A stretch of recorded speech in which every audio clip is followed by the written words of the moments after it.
Hello, beautiful people, and how are you doing today? Welcome to the second episode of Relationships Unveiled Podcast. I'm your host, Kendi Oniru, and I have a personal passion for saving, restoring, and helping you move past the pain in your relationship. In short, my goal is to help you heal past them, to forgive, to move on, and live your best life and thrive. Now, we're going to share conversations on relevant relationship topics with you every week.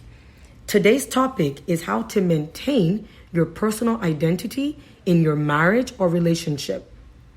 Is it attainable? Yes, it is, guys. Give me 15 minutes and I've cut the content short for you to share everything with you. Now, what is identity? Identity is the fact of being who or what a person or thing is. That your identity is the core of who you are. Your identity is who God says you are. Your identity is your character, your morals, your principles, the things you live by, your spirituality, your personal identity is you, is who you are. It's your brand. It's how you show up in the world every day, right? So now there are two kind of people that are going to listen to this podcast today. And for me, I think you're going to take it from two different angles. The first one are those who already feel like they've lost themselves in their relationship or their marriage. The second set of people are those who are terrified of losing themselves. Now, I'm going to speak to the first group of people, those who feel like they've lost themselves. Maybe you spent years just doing what you do to maintain your lifestyle, going through your daily routines, running errands, caring for others, managing households, which are wonderful, necessary, and extremely honorable. But many times, as women and men, we can become so overwhelmed with the responsibilities of life that we eventually start to make self-sacrificing decisions and putting ourselves last. Okay? Now, these self-sacrificing decisions are necessary, but are often, they're often necessary, but in being so sacrificial, you completely forget how to maintain an identity apart from being a self-sacrificial caregiver of your family. Or if you're the man, you're so busy self-sacrificing, going to work every day to provide for your family that you forget who you are. Like, who are you as an individual, right? To the second group of people who are terrified of losing themselves, maybe you haven't been married or been in a relationship for long, but you got married or you're in a relationship because you know that things are going to be different, right? You've made up your mind that your relationship or your marriage in every way was going to be a two-way street. And your partner, you guys are going to be crazy about each other as well as completely being an individual and loving yourselves as well. They say opposites attract, but you never know how true that is until you're in a relationship with somebody for more than a month. And you're like, oh my God, right? I hope it's for the better. But anyhow, you might be seeing now that your partner, they're totally their own person. They know how to show up in your relationship, and they also know how to show up for themselves. And you might be threatened by that, but you shouldn't be. But being so individualistic, you're noticing that you might not just really jive. I heard this word jive yesterday, and I'm sorry, guys. I'm going to use it through this podcast today. I love that word, right? You might not jive together, right? Or you might see some friends. And I know some people, and I know we all know some people who are the best of friends, but at the same time, they manage the hell out their relationship. But I don't even know how you can not be friends and be in a relationship. Friendship is the foundation, is the core of making any relationship successful, right? So you're noticing that, when it comes to guys know how to keep their identity. They know how to be a husband and they still keep their friends. But I noticed that us women, once we get married or we get in a relationship, we start dumping our friends. All we want to do is put all our eggs in that person. We start dropping out all our old habits or our old hobbies. And we just want to spend time with that person. And you see that other person showing up in your relationship, but also taking that individual time they need for themselves. And you start getting upset. But why? Why are you doing that? It doesn't make sense. So for me, I'm here to teach you today how to mix the two, how to become friends and still be lovers and partners, right? I mean, the idea, it just doesn't sound beautiful, but that's the idea of jiving together, of mixing together, having that intimate relationship where both individuals are unique, you're complementary, you have your own skills, you love each other, you still do your favorite things, and then you strengthen each other. I mean, let's be honest. you want to know how cool that idea is. And for me, I truly believe the fact is that that's actually how God wants us to be in our marriage and our relationship. God knows that husband and wives are so unique, or people getting to know each other are very unique, each individuals. He wants that. He wants us to have our own skills, our own strength, our own abilities, our own weaknesses. He still wants you to come and seek him about that relationship. You seek him together and you seek him both individually. Right? God designed relationships and marriage with a redemptive plan in mind for those whose weaknesses, for a redemptive plan in mind for those weaknesses. And that's the honest truth. So let's talk about it. Let's talk about some things you can do not to lose yourself. Okay? You're not going to be good at everything. That's number one. So stop trying to perfect a relationship or think that your relationship is perfect. Now, with God, everything is perfect with him working in and through us.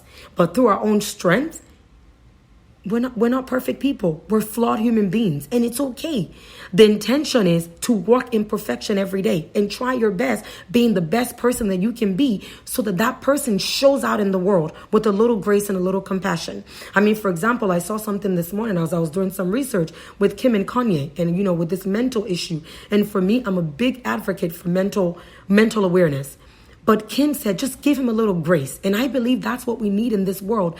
Give your partner just a little grace to be who God has called them to be and not being who you want them to be. Okay? That was my biggest lesson in my relationship. So you're not going to be good at everything, right?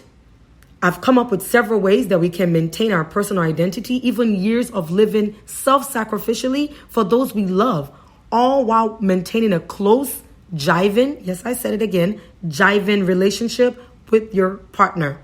So number one, develop the hobbies you had before you got married, or find some new ones, okay? Period. Find something else to do. We might not be able to participate in old hobbies or the same way that we used to do it, but we can often use hobbies in a productive way as well as create new outlets, right?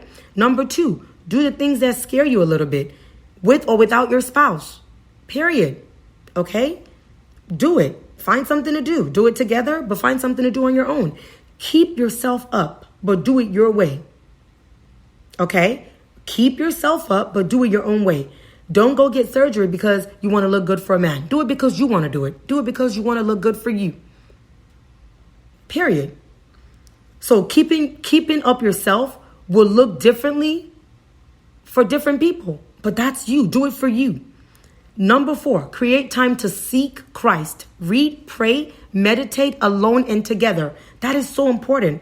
Again, especially women, you come from different angles. Some of us are so used to doing church, Christianity, and prayer, and so often with our spouse that it's fine, right?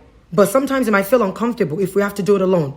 So no, do it by yourself. Find a private time and pray on your own. Pray for your relationship and then find time to also come together and do it together, right? So important. So number 5, know and understand your personality and know your partner's personality. And I'm not kidding on this one, guys. Go take a personality test. I think for me, I got married at 31 and, being separated by 37, the biggest thing I want to know is you have to know the person you're dealing with. It's so important, guys. You have to know. Okay, so by learning and understanding your own personality, your own strength and your own weaknesses, you'll be more clearly defined on who you are and how also who your partner is, and not taking everything personal, right? You're different. You're not the same person. I'm completely driven by emotion, and as most women are. Most men are driven by other things. Women are driven by feelings and impulses, and men are just driven by practicality, and that's it. So honestly, don't be afraid to lose yourself in a relationship, okay? Don't be afraid to not be who you are. For those looking to find yourself again, I hope that this tips kind of help you, right? So for me, what are some of the things that you usually do that separate yourself from your partner? What are some of the things that you always do together?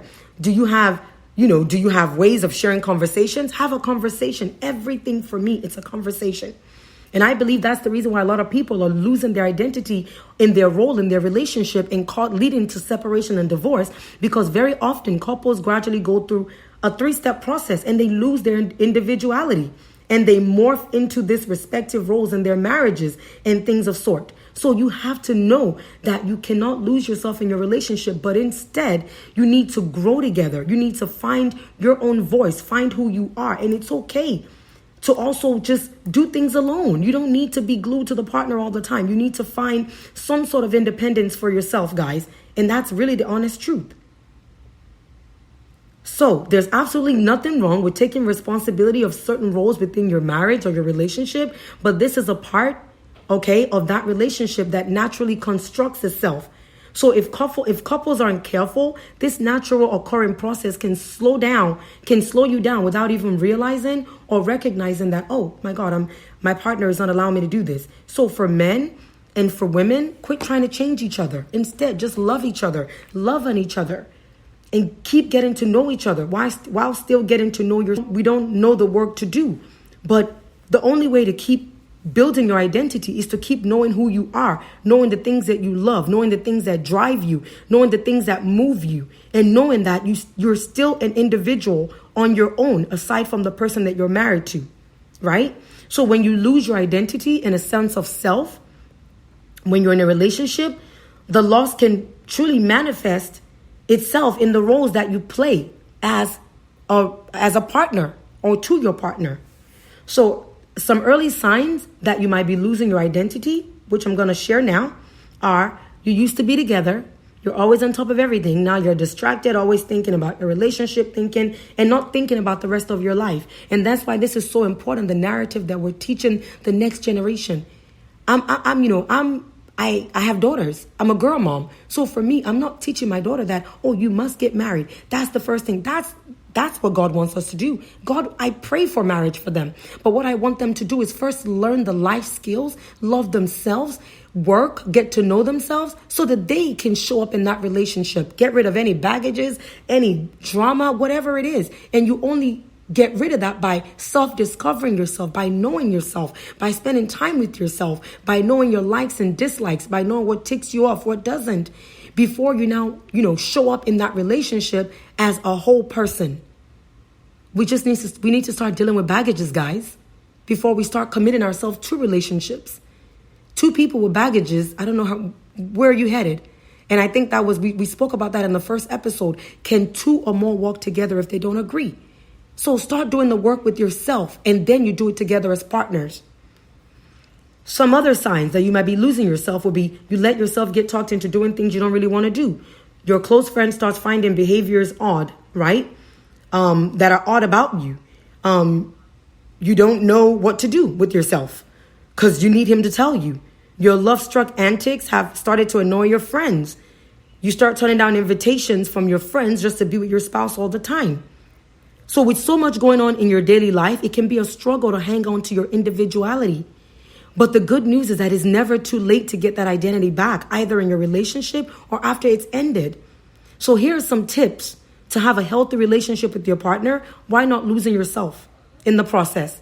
Number one, learn to agree to disagree. You accept your partner's point of view, even if it's not tandem with your perspective on the subject. Number two, stop relying on your partner to fulfill all your wants and needs. It's unrealistic. I learned the hard way. Number three, spend time apart so that you have unique and interesting things to share with each other. Number four, keep the friends who knew you before you got married or got in that relationship, but also make new friends, both as couples and independent of each other. 5, make the compromises you're making in your relationship. Make sure they're not one-sided. Make compromises, but make sure they're not one-sided. Remain yourself of your core value system. Don't give up your hobbies. Keep focused on both your shared and personal goals. Learn to be happy with your partner. Your happiness shouldn't depend mutually be dependent on your partner. Remember, it's your own individuality that drew the two of you together in the first place. Okay? So just know that this is attainable, guys. You can do this. You can still keep your connection with your partner and still be who you are. And we just see that many couples are considering breaking up or leaving each other. It doesn't need to get this way. So we have, I have meditation services available. I have counseling services available, as well as, dealing with family issues. So whatever it is that you need, make sure you get the help. Contact KO Women or make sure you contact any licensed therapist and get the help you need. Thank you for joining us today and have a